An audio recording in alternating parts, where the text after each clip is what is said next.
So we're back working on this 2011 F350 with the 6.2 V8. Tonight we're going to change the 16 spark plugs on this thing and the number 3 ignition coil, that's the third coil on the passenger side, and a set of spark plug wires because of the age. Got 8 new plug wires. This is kind of a waste spark system. The coils sit on top of one spark plug and then there's another spark plug on the other side of the cylinder head, which looks like it's going to be fun to change. I don't know if you can get at it through the wheel well, or looks like you might be able to get at it through the wheel well. I'm going to have a look from the outside, but nevertheless we're going to take this induction system off here first. So get that out of the way so we can gain access to all the coils back here.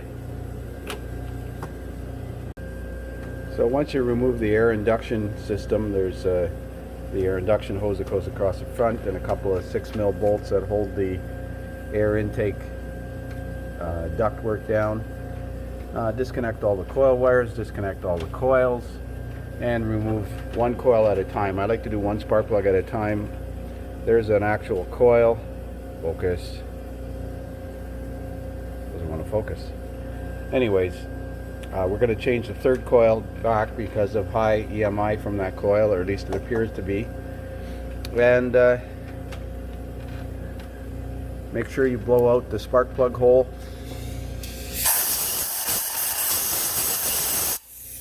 Before removing the spark plug, I like to look in there with a borescope to make sure there's no pebbles or anything that got left in the bottom, because that'll cause a problem. It'll either prevent you from putting the socket on, or worse yet, the pebble rock will fall into the cylinder after the spark plug's removed.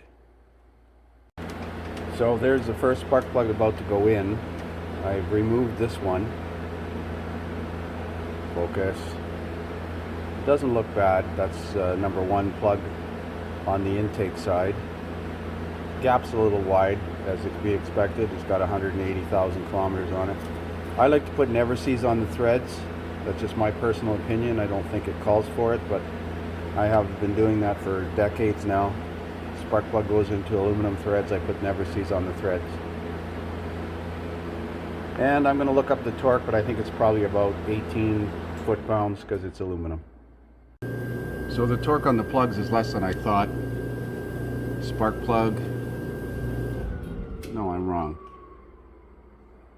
Spark plug is 24 Newton meters, 18 foot-pounds. So I was pretty close.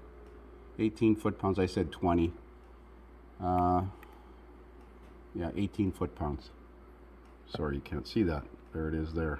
Across the line to the spark plug.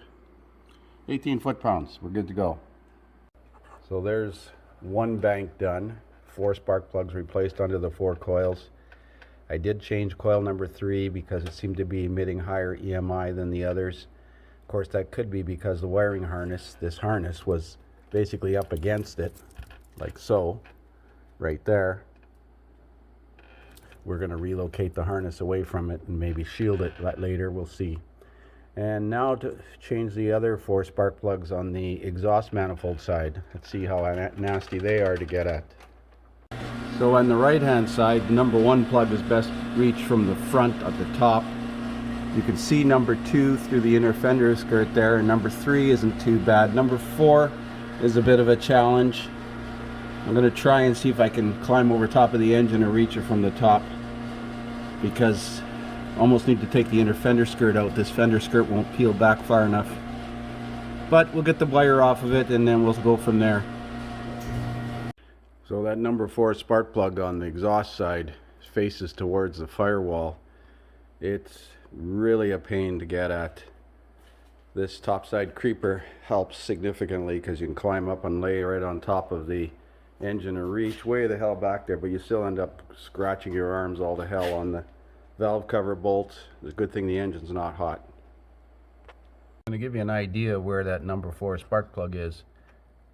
Right in the center of the screen, you can see the tip of this 4-inch extension sticking out. Try and focus on that. And that's above the exhaust manifold, down through this opening, reaching way down in there. So that's the right bank done. I hope the left bank's easier. Hopefully the spark plugs on the left bank on the exhaust side are facing forward instead of backwards. And I'm going to move the truck forward out of this, away from this hoist, so I can reach in over the wheel well, over the wheel, and maybe get a couple of those rear spark plugs. That's a challenge. Now, as I said, this wiring harness here contains the cam and crank signals, both cam sensors and the crank sensor, and it shows on the schematic that the crank sensor wires are shielded, but it was picking up EMI from this coil, yet when this is on the vehicle, this coil wire harness was sitting like so. So I'm going to route it so that it's away from it, because there's no reason for it to be there. And if we still pick up EMI, I'm going to wrap the harness with some electrically conductive tape and ground it. Maybe ground it up here at this bracket, but we'll see. So there's all 16 spark plugs and 8 plug wires changed. The left side is definitely easier than the right side. There's more room. You can get them from the top, but you can get the back 3 plugs, number 7, 6, 7, and 8, you can get over the wheel well, through the wheel well over the tire. And you can get number 1 or number 5, the front plug on this side. You can get that from the top quite easily. So we're going to reattach all the throttle or all the air induction system, so the mass airflow sensor is in the circuit. I'm going to check the air filter, and then we're going to start it up and have a look at some cam and crank waveforms and see if we got any EMI on them anymore. So here we are running it now with the new number 3 coil, which is this coil right here. This is cylinder 1. I'm triggering off a cylinder 1 primary event, and the next cylinder in the firing order is cylinder 3. I don't remember the rest of them, but we're going to let it run for a while and see if we see any electrical interference in here like we did before. I'll let the buffer fill up, and then I'll replay it and see if I can see any hash in there. There's still the odd one. Yeah, there it was there. Let's pause this. Let's replay it. So you can see one right here. Lines up with number 3 coil. So I don't think it was the actual coil. I think it's picking up EMI on the harness.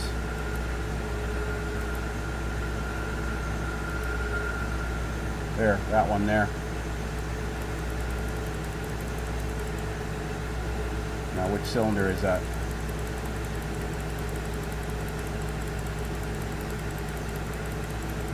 That's a different cylinder.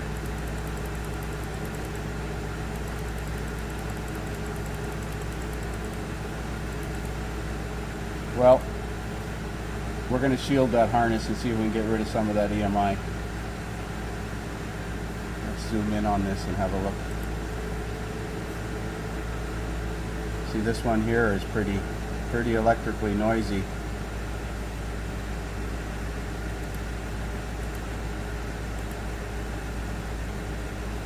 That was 1, 3, I think this was 7, 2. So we're gonna shield that harness. So there, I've shielded the harness along the right cylinder head with some metallic tape. Wrapped inside the tape is a grounded wire, grounded to the battery negative post. And I still see the odd anomaly, but not significant like it did before. Well, we're not getting a trigger on number 1. Let me get that trigger working. So I got the number 1 trigger set up again. There it is there. Let's pick it up here. Pick up on the firing spike. You know, it doesn't capture it sometimes. This is the number 3 coil that I replaced. There was considerable electrical interference in both cam signals and the crank signal, but I don't have the crank signal being recorded right now. I'm going to run this for a few minutes, let it record. I'll show you what I did here. So now we're protected from aliens. I used this metallic adhesive tape, and I wrapped the harness all the way from the back of the right cylinder head up to where the wiring harness comes up and goes to the ECM. And then I put a grounded wire on the battery negative post here. It seems to have cleaned up the signal. We're going to take it for a road test and see if that crank sensor code resets. So I was about to take it for a road test. I had it running in the shop because I was checking the front axle U-joints, and it stalled. It stumbled a couple times and quit, just like it lost a crank signal. Let's see if there's any codes.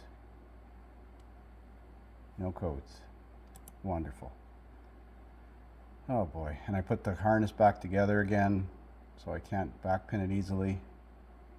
Let's see if there's any pending codes. No codes. But it acted like it lost a reference signal.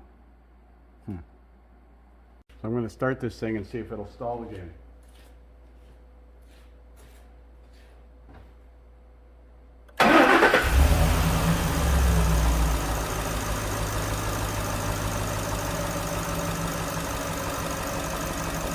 Idling perfectly smooth.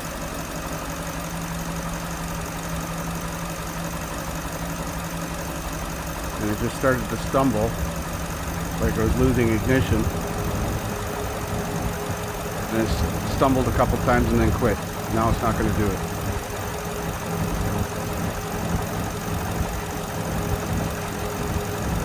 Oh, wonderful. There it goes. So you tell me what's going on. Let's check it for codes again. So all of these are saying okay, okay, okay. Here's a recording just now. It actually was running and then it just quit. Yet camshaft sensor signal didn't seem to indicate a problem. Now let's try and see if there's any codes again. Codes menu. Memory codes. Now whatever actually did that to me while I was running before. Well, look at that. Camshaft B circuit intermittent 369 and 394. So what could take down two cam sensors like that? I'm going to have to do some more digging. Well, as I figured, the camshaft position sensors now are at the back of the engine where they used to be. Nice and convenient to get to at the front of the engine. Now the idiot engineers put them back at the back. I can't see both sensors failing at the same time, so I'm wondering if I'm sure that they share a common power supply, and I'm sure they might share a common ground. Let's have a look at the schematic. No, that's gotta go back. I wonder if they share a 5-volt reference with that fuel tank pressure sensor, because it is skewed as well. Doesn't show it.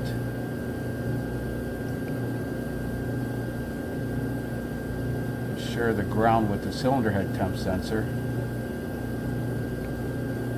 VREF looks like it's all by itself, but there could be something else on splice 115. Let's have a look at splice 115.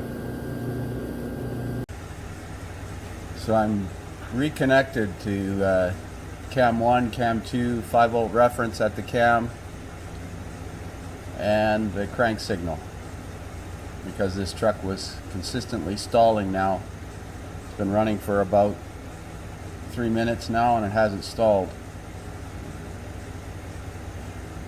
Hoping to see if I'm losing the 5-volt reference, because either one of these cam sensors could take down the 5-volt reference to both of them, and that would result in both cam signals lost.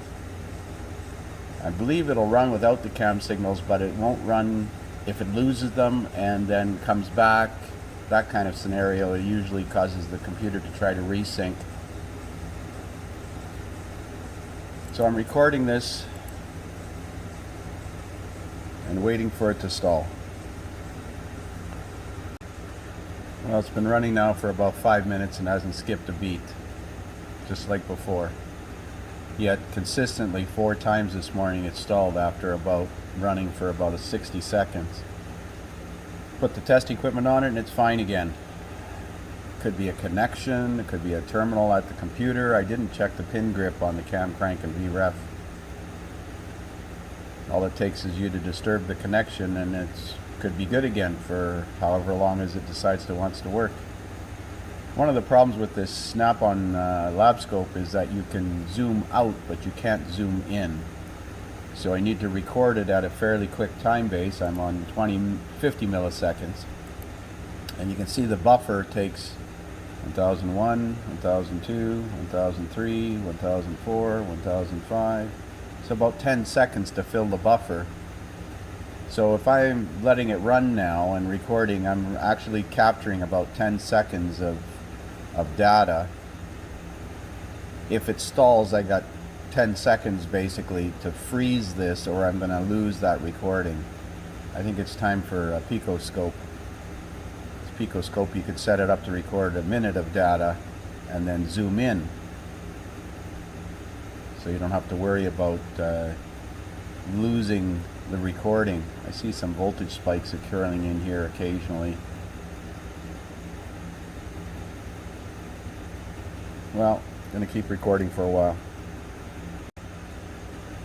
So I'm actually backpinning at the ECM at connector 175E on pin 36, 37, 38. 36 is the VREF, and you can see that it splices off at splice 115 and goes to both cam signals.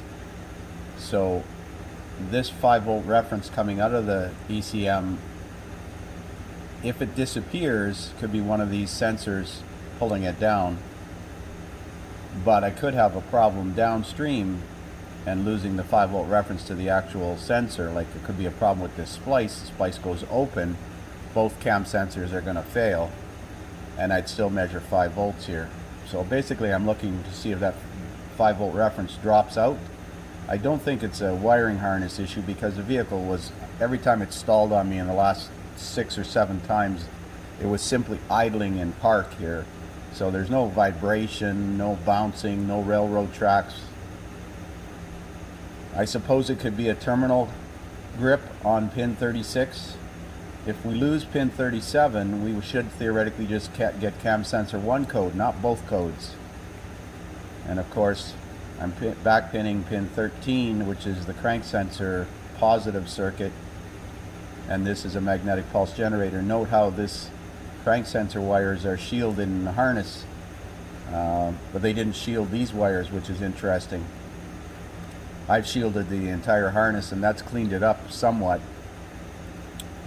But one of these sensors is, I believe, taking down both of them, and I'm hoping to catch it. I've got it sitting here running in the background here while I'm chatting. Aside from that, getting at the sensors is very difficult, challenging. I'm going to have a look where they are. So I'll take you up top here and show you where the cam sensor is on bank 2. It's way back here. Back there. See the harness? I hope you're getting that on camera. Nevertheless, it's way back at the back of the engine there. On the surface of the intake, or the intake gasket surface of the head, basically behind the intake manifold. You can barely see a spot of it there. So it's been running now for 15 minutes, 20 minutes now, and it hasn't skipped a beat. This is the frustrating part of our work, is trying to capture it.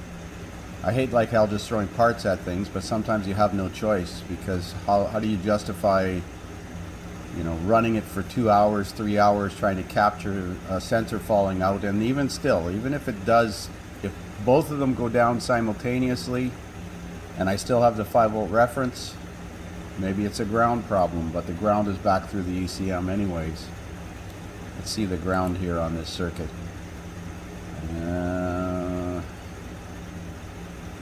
Yeah, the ground is, where is the ground? Oh, signal return. The signal return shared with the cylinder head temperature sensor, and I don't believe that that is compromised in any way. Never any codes with the cylinder head temp sensor. Mind you, it might take longer to set that kind of code.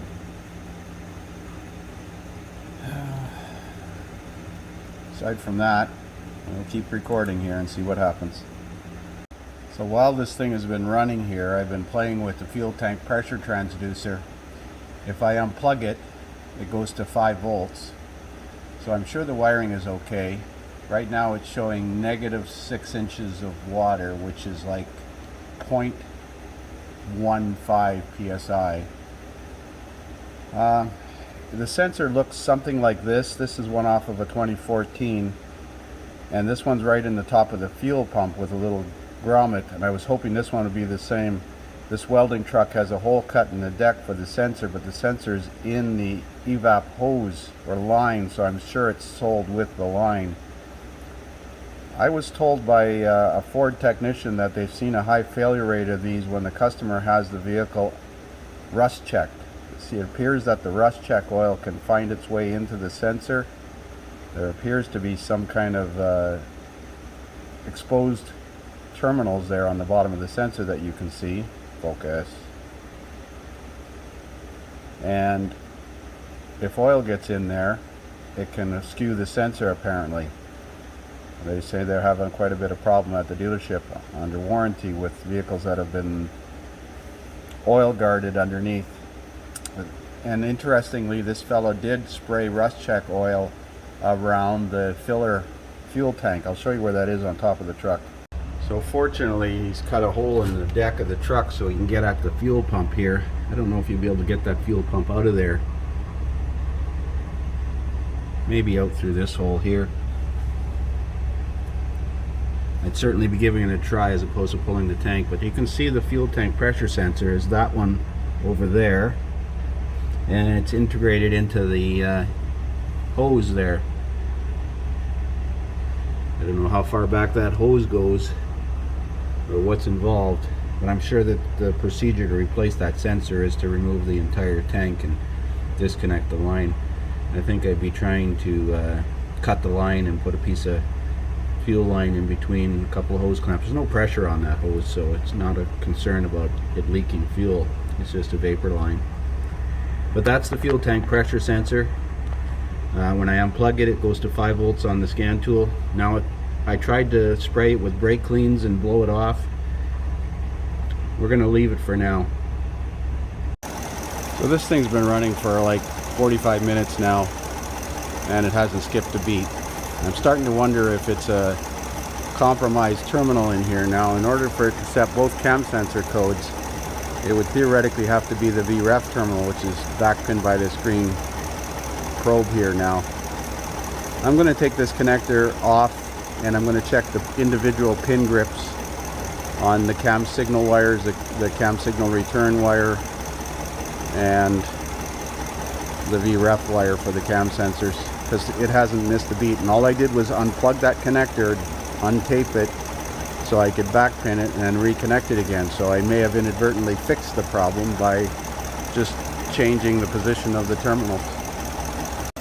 So I took all my back pins off, because no point, if I wiggle the connections, I'll probably lose one of the back pin connections anyways. I don't like piercing the wires.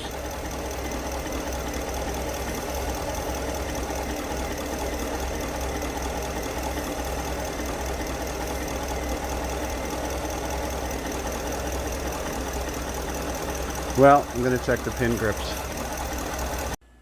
So I measured the pins inside the computer, and they're about 25 to 26 thousandths of an inch. So this back probing pin is the same dimension, and the pins in question are these ones along this second row here. There's nothing in that one. So I'm checking the pin grip, and they seem nothing in that one. So it's this one, 36, 37, 38, and then the crank one was, I don't know, it's 13, I think it was. 1, 2, 3, 4, 5, 6, 7, 8, 9. That one. So they feel good. So I'm going to use some of this $1 million electrical enhancing chemical. I'll try and get that to focus.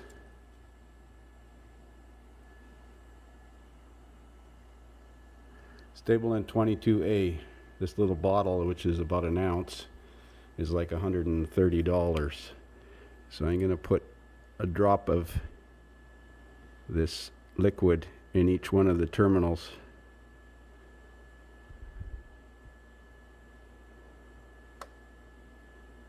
This is supposed to enhance electrical conductivity.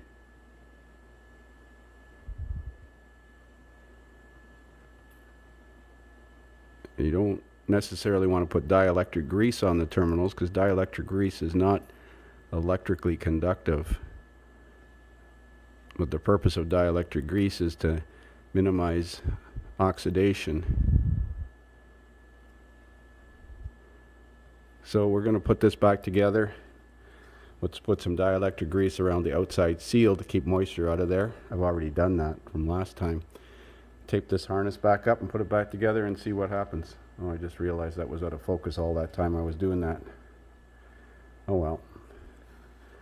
I put a small drop in each one of those terminals. I'm going to double check which wire is the actual ground wire for the cam sensors. So the ground wire is pin 32. So that was 36. No, this is 36, 35, 34, 33, 32. This one here. So that feels good. Well, we'll tape it back up, put it back together again, and take it for a road test. And if it stalls on me again, it's getting two cam sensors, like it or not, because I can't determine which one is causing the issue. If it is, damn, I hate intermittent problems. So I'm going to try a gross leak test on this truck to see if it passes now, because the pressure sensor is actually in range right now.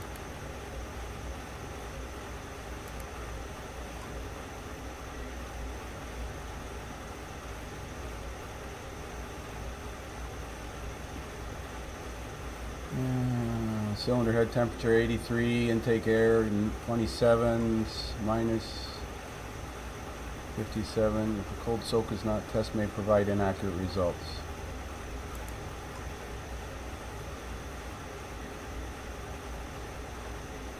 So there's the fuel tank pressure. Checking fuel tank pressure sensor, and there's the fuel tank pressure sensor voltage. There's it in PSI. Well, that's cool. They give you the inches of water and PSI at the same time. So in a second, it should put a vacuum on the purge valve. You should see the purge duty cycle increase, and you should see negative pressure in the fuel tank.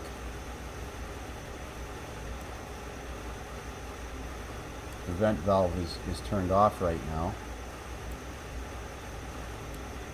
This is very similar to a purge and seal test on a Chevy truck, only it's automatic instead of manual, as far as I can tell.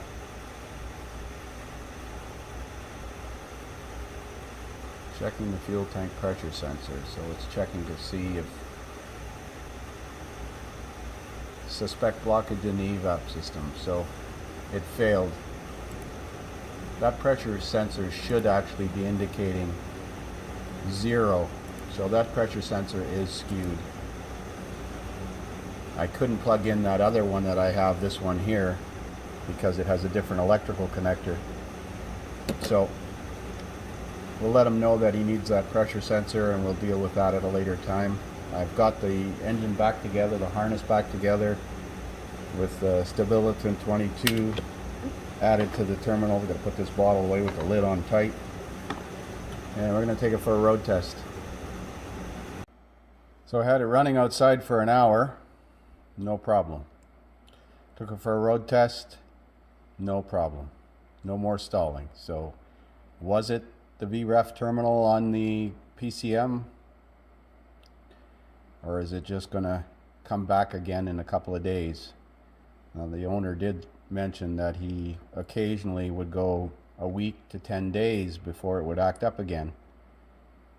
And then sometimes it would do it 3 or 4 times in one drive cycle, just like it was for me. So I hate chasing a ghost, but unfortunately that's what we've got.